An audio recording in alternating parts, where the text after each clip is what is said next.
Hi friends, Yashika tarot വേൾഡിലേക്ക് സ്വാഗതം. നമ്മളിവിടെ കുറച്ച് സ്പ്രെഡുകൾ എടുത്തു വെച്ചിരിക്കുന്നുണ്ട്. എന്താണ് എന്നിലേക്ക് അടുത്തതായി വരുന്നതെന്നാണ് നമ്മളിന്ന് നോക്കാൻ പോകുന്നത്. അത് നോക്കിയപ്പോൾ നമുക്ക് ആദ്യമായി കിട്ടിയിരിക്കുന്നത് 7 ഓഫ് പെൻറ്റക്കിൾസും, രണ്ടാമത് നമുക്ക് 5 ഓഫ് സോഡ്സും, മൂന്നാമത് നമുക്ക് നൈറ്റ് ഓഫ് സോഡ്സുമാണ് കിട്ടിയിരിക്കുന്നത്. എന്താണ് ഈ സ്പ്രെഡുകൾ പറയുന്നതെന്ന് നമുക്ക് നോക്കാം. നിങ്ങൾ എന്തോ ഒരു കാര്യത്തിന് വേണ്ടി പരിശ്രമിക്കുകയും അതിൻ്റെ ഫലത്തിനായി ക്ഷമയോടെ കാത്തിരിക്കുകയുമാണ്. നിങ്ങളുടെ കഠിനാധ്വാനം ഫലം കാണിക്കുമെന്ന് പ്രതീക്ഷിക്കുന്നു. ഒരു ചിന്താബോധമുണ്ട്. ഇത് വിലമതിക്കുന്നുണ്ടോ?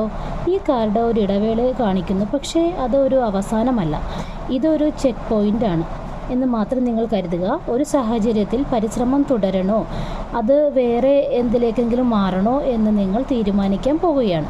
അടുത്ത ഈ 5 എപ്പിസോഡ്സ് ആണ്. സംഘർഷം ഊർജം വർദ്ധിച്ചു വരികയാണ്. ഇത് ആന്തരികമാകാം, അല്ലെങ്കിൽ നിങ്ങൾ ഊഹിക്കുന്നതുമാകാം. അന്യായമായി കളിക്കുന്നതോ പിരിമുറുക്കം സൃഷ്ടിക്കുന്നതോ ആയ ഒരാളുമായി ഇടപെടുന്നത് പോലെയുള്ള ഒരു തോന്നലുകൾ നിങ്ങൾക്കുണ്ടായേക്കാം. ശ്രദ്ധിക്കുക, എന്ത് വില കൊടുത്തും ജയിക്കുന്നത് യഥാർത്ഥ വിജയമായിരിക്കില്ല. എന്തെങ്കിലും തെളിയിക്കേണ്ട ആവശ്യം ഉപേക്ഷിക്കുക. വ്യക്തിഗത സംഘർഷത്തേക്കാൾ ശക്തമാണ് എന്നാണ് 5 ഓഫ് സോഡ്സ് പറയുന്നത്. അടുത്തതായി നമുക്ക് നൈറ്റ് ഓഫ് സോഡ്സ് നോക്കാം. ഈ ഇടവേളയ്ക്കും പിരിമുറുക്കത്തിനും ശേഷം കാര്യങ്ങൾ വേഗത്തിലാകുന്നു.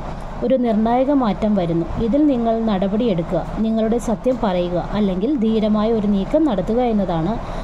വേഗത്തിലുള്ള ആശയവിനിമയമോ വാർത്തയോ പ്രതീക്ഷിക്കുക. നിങ്ങൾ കാത്തിരിക്കുന്നത് പൂർത്തിയാക്കി ഇപ്പോൾ അത് ചെയ്യുക എന്നതാണ് നൈറ്റ് ഓഫ് സോഡ്സ് പറയുന്നത്. ഇതിൻ്റെ ഒരു സംഗ്രഹണം എന്ന് പറയുന്നത് ഇത്രയേ ഉള്ളൂ. നിങ്ങൾ ഒരു മൂല്യനിർണ്ണയ സ്ഥലത്ത് നിന്ന് പിരിമുറുക്കത്തിലൂടെയോ മാനസിക സംഘർഷത്തിലൂടെയോ ദ്രുതചലനത്തിലേക്കും വ്യക്തതയിലേക്കും നീങ്ങുകയാണ്. അടുത്തത് ഒരു വഴിത്തിരിവാണ്, പക്ഷേ അതിന് ധൈര്യം, മാനസിക മൂർച്ച, നാടകീയതയോ സംശയമോ മുറിച്ചു കടക്കാനുള്ള സന്നദ്ധത എന്നിവ ആവശ്യമാണ്. നിങ്ങളുടെ അവബോധത്തെ വിശ്വസിച്ച് ധൈര്യത്തോടെ പ്രവർത്തിക്കുക എന്നതാണ് ഇതിനകത്ത് നമുക്കൊരു സംഗ്രഹമായിട്ട് പറയാനുള്ളത്. അതായത് ഇത്രയേ ഉള്ളൂ. നിങ്ങൾ കരുതിയിരിക്കുന്ന ഈ ഒരു കാര്യം ശരിയാണെന്ന് തന്നെ വിശ്വസിച്ച് നിങ്ങൾ മുന്നോട്ട് പോകുക. അതായത് നിങ്ങളുടെ ഒരു അവബോധത്തെ, ഇൻഡ്യൂഷനെ വിശ്വസിച്ച് നിങ്ങൾ മുന്നോട്ട് പോകുക എന്നതാണ് നമുക്കിവിടെ കിട്ടിയിരിക്കുന്ന സ്പ്രെഡുകൾ പറയുന്നത്. അപ്പോൾ ഇതാണ് ഇന്നത്തെ എൻ്റെ റീഡിങ്. എൻ്റെ റീഡിങ് നിങ്ങൾക്ക് ഇഷ്ടമായിട്ടുണ്ടെങ്കിൽ നിങ്ങൾ എൻ്റെ ചാനൽ സബ്സ്ക്രൈബ് ചെയ്യുക, ലൈക്ക് ചെയ്യുക, ഷെയർ ചെയ്യുക. താങ്ക്